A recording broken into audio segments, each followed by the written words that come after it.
ஒரு முஸ்லீம் EMI, due, instalment இதெல்லாம் வாங்கலாமா? இதுக்கு அனுமதி இருக்கா அப்படிங்கிறத பற்றி தெரிஞ்சுக்கலாமா? அஸ்ஸலாமு அலைக்கும் வரஹ்மத்துல்லாஹி வபரகாத்துஹு.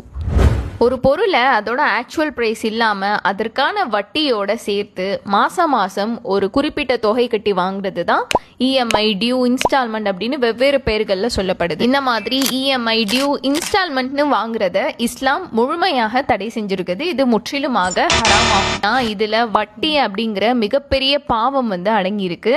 இதை குறித்து நபி ஸல்லல்லாஹு அலைஹி வஸல்லம் என்ன சொல்கிறாங்க அப்படின்னா, வட்டிக்கு வாங்குபவன், வட்டிக்கு கொடுப்பவன், அதுக்கு கணக்கு எழுதுபவன், சாட்சியாளனாக இருப்பவன் என அனைவரையும் நபி ஸல்லல்லாஹு அலைஹி வஸல்லம் அவங்க சபிச்சுள்ளாங்க. மேலும் இந்த வட்டி அப்படிங்கிறது நபி ஸல்லல்லாஹு அலைஹி வஸல்லம் அவங்க குறிப்பிட்டுள்ள 7 பெரும் பாவங்கள்ல ஒன்றாக இருக்கு. அல்லாஹ் பாதுகாக்கணும். இது எல்லாத்தையும் தாண்டி வட்டிக்கு தான் வாங்குவேன் அப்படின்னு ஒரு பொருளை நம்ம வட்டிக்கு வாங்கி அதை அனுபவிச்சாலும் அதில் அல்லாஹுடைய ரஹ்மத் அப்படிங்கிறது இருக்காது. அல்லாஹ் பாதுகாக்கணும்.